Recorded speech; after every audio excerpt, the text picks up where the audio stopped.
ओम शांति। 18 जनवरी 2024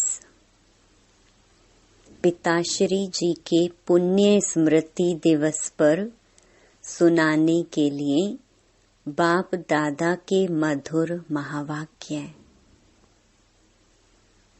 मीठे बच्चे, बाप की दिल अंदर बच्चों को सदा सुखी बनाने की फर्स्ट क्लास आश रहती है।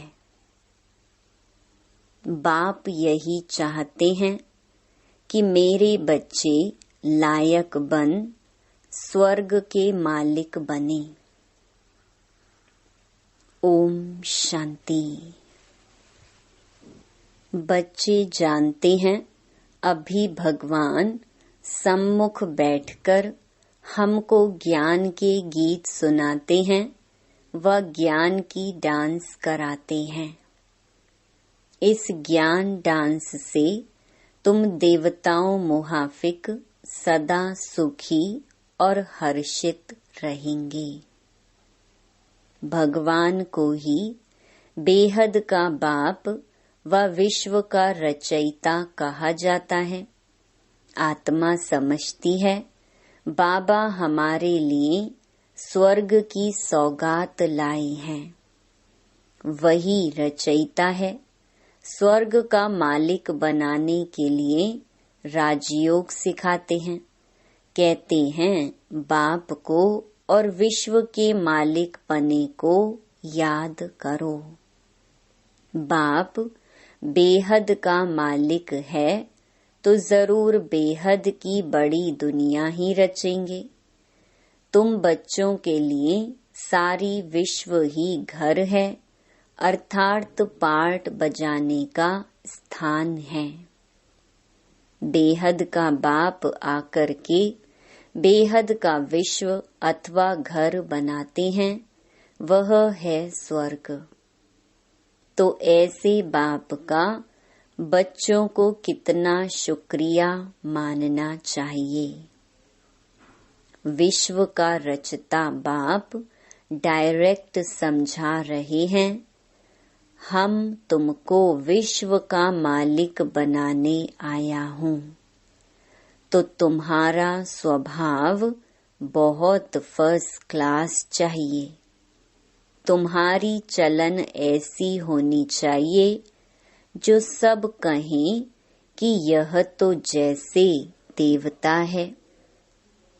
देवताएं नामी ग्रामी हैं।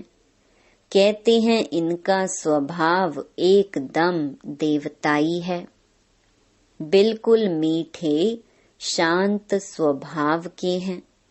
तो ऐसे बच्चों को बाप भी देख खुश होते हैं। बाबा स्वर्ग का मालिक बनाने आते हैं तो तुम्हें कितना मददगार बनना चाहिए। सर्विस में आपे ही लग जाना चाहिए। ऐसे नहीं मैं थक गया हूँ, फुर्सत नहीं है। समय पर सब काम करने में कल्याण है। यज्ञ सर्विस का इजाफा शिव बाबा देते हैं। बाबा बच्चों की दैवी चलन देखते हैं तो कुर्बान जाते हैं। तुम बच्चे इस पढ़ाई से कितनी ऊंची कमाई करते हो। तुम पद्मा पदमपति बनते हो। बाबा तुम्हें कितना धनवान बनाते हैं। बाप तुमको अखुट खजाने में ऐसा वजन करते हैं जो 21 जन्म साथ रहेगा। वहाँ दुख का नाम नहीं। कभी अकाले मृत्यु नहीं होगा। मौत से कभी डरेंगे नहीं। यहाँ कितना डरते हैं, रोते हैं। तुमको तो खुशी है। यह पुराना शरीर छोड़ जाए, नई दुनिया में प्रिंस बनेंगे। तुम इस पुरानी दुनिया से ममत्व मिटाते रहो। इस देह को भी भूलते जाओ। हम आत्मा इंडिपेंडेंट हैं, बस एक बाप के सिवाय और किसी की याद ना आए। जीते जी जैसे कि मौत की अवस्था में रहना है, इस दुनिया से मर गए। कहते भी है ना, आप मोए मर गई दुनिया। शरीर के भान को उड़ाते रहो, एकांत में बैठ यह अभ्यास करो। बाबा, बस अभी हम आपकी गोद में आए की आए। एक की याद में शरीर का अंत हो, इसको कहा जाता है एकांत। मीठे बच्चे, तुम जानते हो कि ऐसी ऊंची पढ़ाई पढ़ाने वाला कौन है? इस चैतन्य डिब्बी में चैतन्य हीरा बैठा है, वही सत चित आनंद स्वरूप है। सत बाप तुम्हें सच्ची सच्ची श्रीमत देते हैं। बाप के बने हो तो कदम कदम श्रीमत पर चलना है, चुप रहना है और पढ़ना है। एक बाप को याद करना है। घड़ी घड़ी इस बैज को देखते रहो तो बाप और वर्षे की याद आएगी। याद से ही तुम जैसे सारे विश्व को शांति का दान देते हो। हर एक बच्चे को अपनी प्रजा भी बनानी है, वारिस भी बनाने हैं। मुरली कोई भी मिस नहीं करनी चाहिए। बाबा बहुत प्यार से समझाते हैं, मीठे बच्चे अपने पर रहम करो, कोई अवज्ञा नहीं करो। जो खुशबूदार फूल हैं वह खींचते हैं, जो जैसा है ऐसी सर्च लाइट लेने की कोशिश करते हैं। खुशबूदार गुणवान बच्चों को देख प्यार में, खुशी में नयन गीले हो जाते हैं। कुछ तकलीफ होती है तो बाबा सर्च लाइट देते हैं। बाबा समझाते हैं, मीठे बच्चे, तुम्हें इस पुरानी दुनिया में कोई भी आशा नहीं रखनी है। अब तो एक ही श्रेष्ठ आश रखनी है कि हम तो चले सुख धाम। कभी भी ठहरना नहीं है, देखना नहीं है, आगे बढ़ते जाना है। एक तरफ ही देखते रहो, तब ही अचल अडोल स्थिर अवस्था रहेगी। अब यह दुनिया खत्म होनी ही है, इसकी बहुत सीरियस हालत है। इस समय सबसे अधिक गुस्सा प्रकृति को आता है, इसलिए सब खलास कर देती है। तुम जानते हो, यह प्रकृति कभी अपना गुस्सा जोर से दिखाएगी, सारी पुरानी दुनिया को डुबो देगी। अर्थक्वेक में मकान आदि सब गिर पड़ेंगे, अनेक प्रकार से मौत होंगी। यह सब ड्रामा का प्लान बना हुआ है, इसमें दोष किसी का भी नहीं है। विनाश तो होना ही है, इसलिए तुम्हें इससे बुद्धि का योग हटा देना है। तुमने तो अपना सब कुछ इंश्योर कर दिया है, इसलिए तुम्हें किसी भी प्रकार की चिंता नहीं। तुम्हारा सब कुछ सफल हो रहा है। अब तुम कहेंगे, वाह सतगुरु वाह, जिसने हमको यह रास्ता बताया है। वाह तकदीर वाह, वाह ड्रामा वाह। तुम्हारे दिल से निकलता शुक्रिया बाबा आपका, जो हमारे 2 मुट्ठी चावल लेकर हमें सेफ्टी से भविष्य में 100 गुना रिटर्न देते हो। परंतु इसमें भी बच्चों की बड़ी विशाल बुद्धि चाहिए। बच्चों को अथाह ज्ञान धन का खजाना मिलता रहता तो अपार खुशी होनी चाहिए ना। जितना हृदय शुद्ध होगा तो औरों को भी शुद्ध बनाएंगे। योग की स्थिति से ही हृदय शुद्ध बनता है। तुम बच्चों को योगी बनने बनाने का शौक होना चाहिए। अगर देह में मोह है, देह अभिमान रहता है, तो समझो हमारी अवस्था बहुत कच्ची है। देही अभिमानी बच्चे ही सच्चा डायमंड बनते हैं। इसलिए जितना हो सके देही अभिमानी बनने का अभ्यास करो। बाप को याद करो। बाबा अक्षर सबसे बहुत मीठा है। बाप बड़े प्यार से बच्चों को पलकों पर बिठाकर साथ ले जाएंगे। ऐसे बाप की याद के नशे में चकनाचूर होना चाहिए। बाप को याद करते करते खुशी में ठंडे ठार हो जाना चाहिए।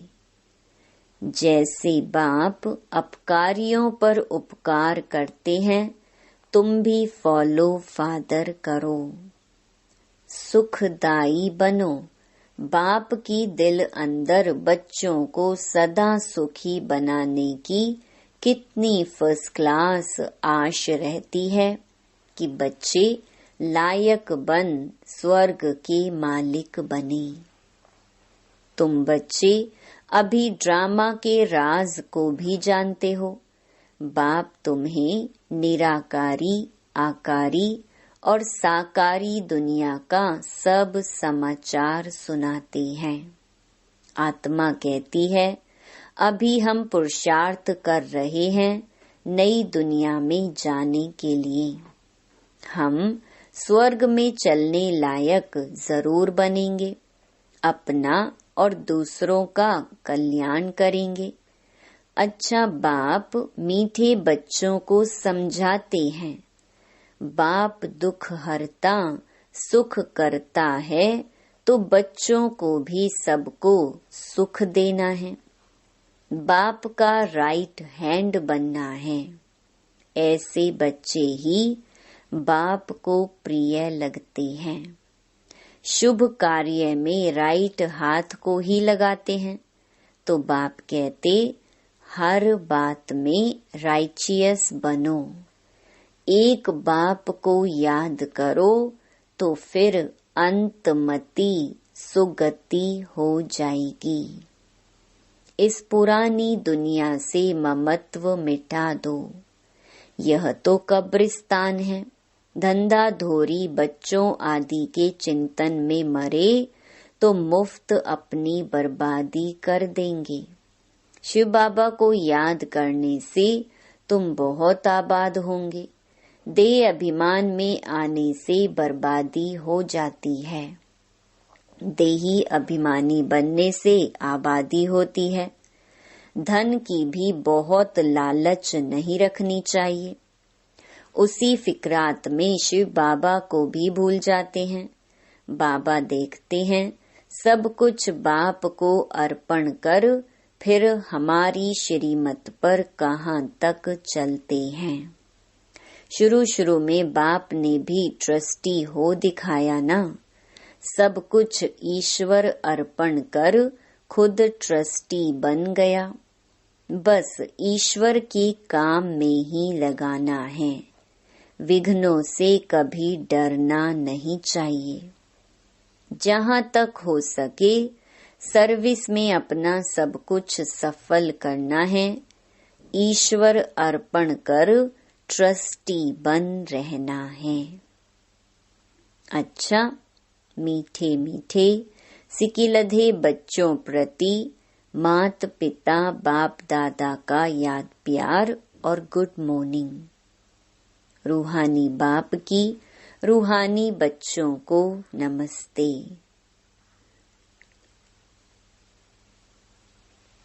अव्यक्त महावाक्य। ओरिजिनल डेट 15 अप्रैल 1974। क्या सभी उन्नति की ओर बढ़ते जा रहे हो? सदा लगन में मगन और विघ्न विनाशक, यह दोनों निशानियां क्या अनुभव में आ रही हैं? विघ्न विनाशक बनने के बजाय विघ्नों को देख अपनी स्टेज से नीचे तो नहीं आ जाते हो? क्या अनेक प्रकार के आए हुए तूफान आपकी बुद्धि में तूफान तो पैदा नहीं करते हैं? जैसे कोई के द्वारा तोहफा मिलता है तो बुद्धि में हलचल नहीं होती है बल्कि उल्लास होता है। इसी प्रकार आए हुए तूफान उल्लास बढ़ाते हैं या हलचल बढ़ाते हैं? अगर तूफान को तूफान समझा तो हलचल होगी और तोहफा समझा व अनुभव किया तो उससे उल्लास और हिम्मत अधिक बढ़ेगी। यह है चढ़ती कला की निशानी। घबराने के बजाय गहराई में जाकर अनुभव के नए नए रतन इन परीक्षाओं के सागर से प्राप्त करेंगे, क्योंकि हलचल के अंदर रतन समाये हुए हैं।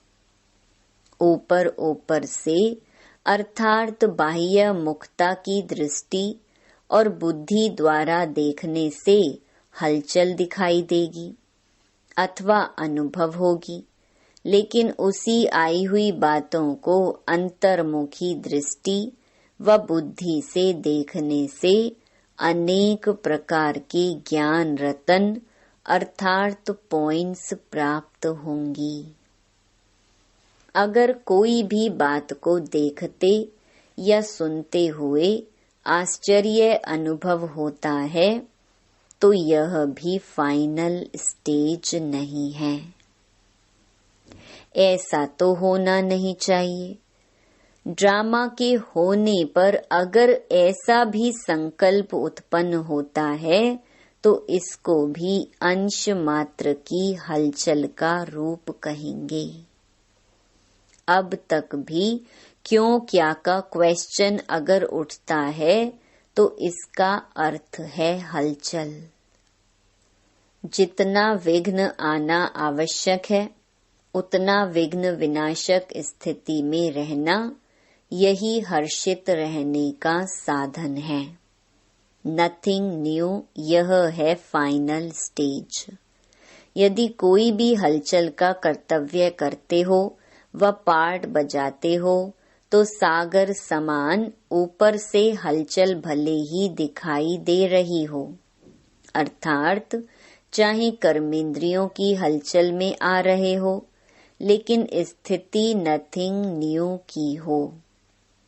एकाग्र, एकरस, एकांत अर्थात एक रचयिता और रचना के अंत को जानने वाले त्रिकालदर्शी की स्टेज पर आराम से शांति की स्टेज पर स्थित हैं, या कर्मेंद्रियों की हलचल आंतरिक स्टेज को भी हिला देती है। जब स्थूल सागर दोनों ही रूप दिखाता है तो क्या मास्टर ज्ञान सागर ऐसा रूप नहीं दिखा सकते? यह प्रकृति ने पुरुष से कॉपी की है। आप तो पुरुषोत्तम हो। जब प्रकृति अपनी क्वालिफिकेशन दिखा सकती है तो क्या वह पुरुषोत्तम नहीं दिखा सकते? अभी समय अति की तरफ बढ़ रहा है। सभी तरफ अति दिखाई पड़ रही है। अंत की निशानी अति है।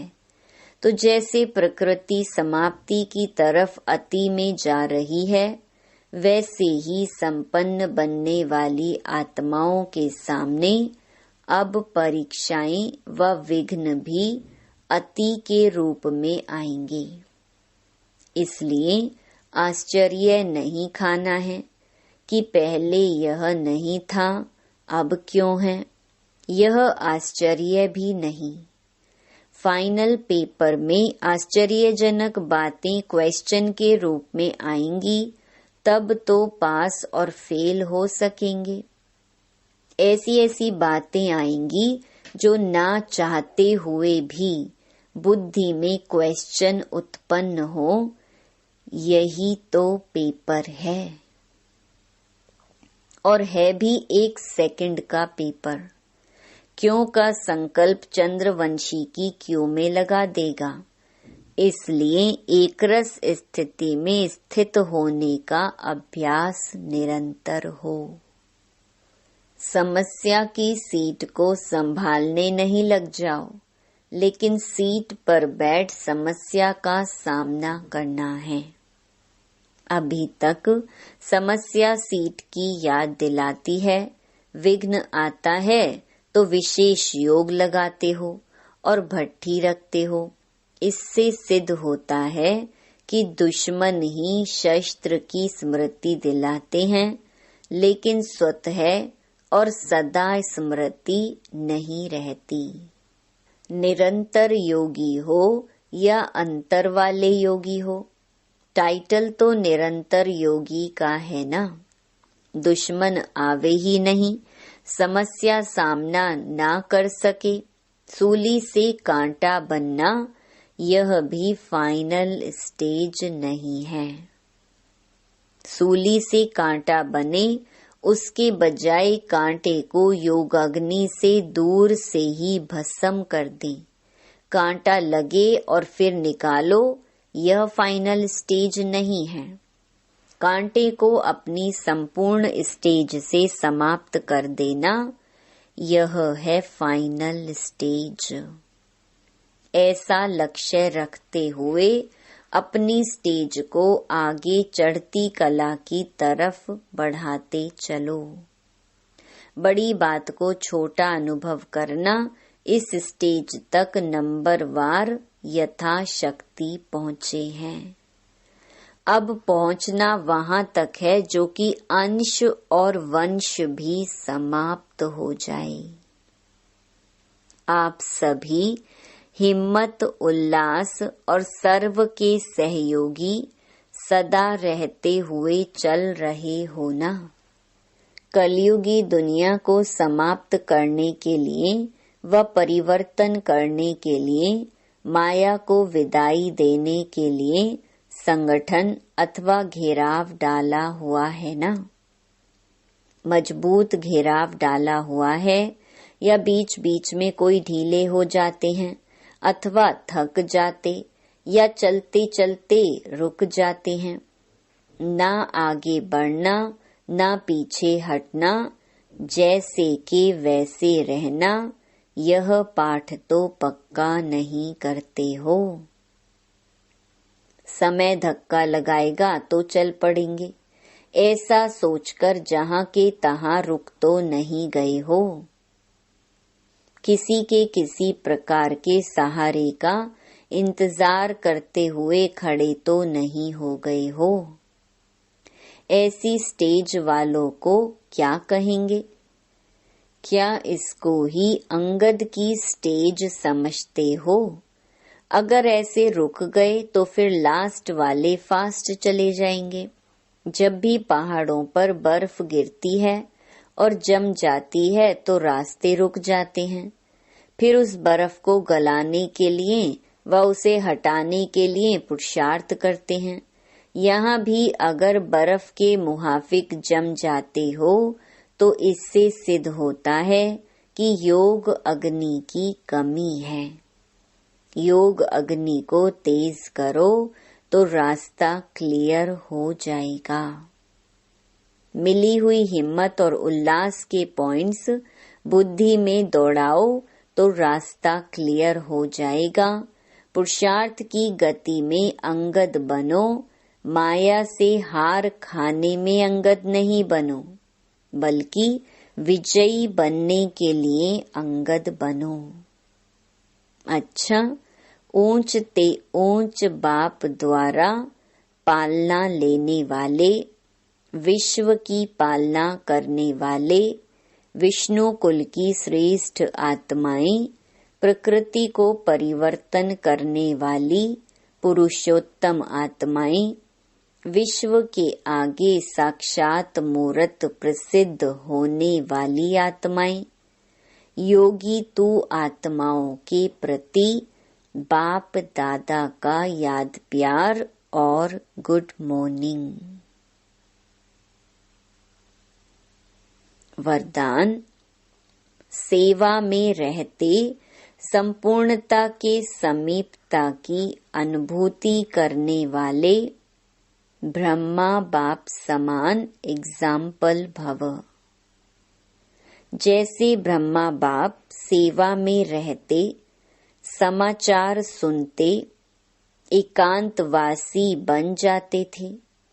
1 घंटे के समाचार को 5 मिनट में सार समझ बच्चों को खुश करके अपनी अंतर्मुखी एकांतवासी स्थिति का अनुभव करा देते थे। ऐसे फॉलो फादर।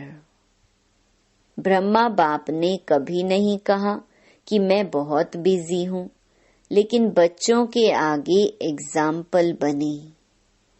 ऐसे समय प्रमाण अभी इस अभ्यास की आवश्यकता है। दिल की लगन हो तो समय निकल आएगा और अनेकों के लिए एग्जाम्पल बन जाएंगे। स्लोगन। हर कर्म में कर्म और योग का अनुभव होना ही कर्म योग है। अव्यक्ति साइलेंस द्वारा डबल लाइट फरिश्ता स्थिति का अनुभव। सदा यही लक्ष्य याद रहे कि हमें बाप समान बनना है। तो जैसे बाप लाइट है, वैसे डबल लाइट। औरों को देखते हो तो कमजोर होते हो, इसलिए सी फादर फॉलो फादर करो। उड़ती कला का श्रेष्ठ साधन सिर्फ एक शब्द है, सब कुछ तेरा। मेरा शब्द बदल तेरा कर दो। तेरा हूँ तो आत्मा लाइट है, और जब सब कुछ तेरा है तो लाइट माना हल्के बन गई। ओम शांति।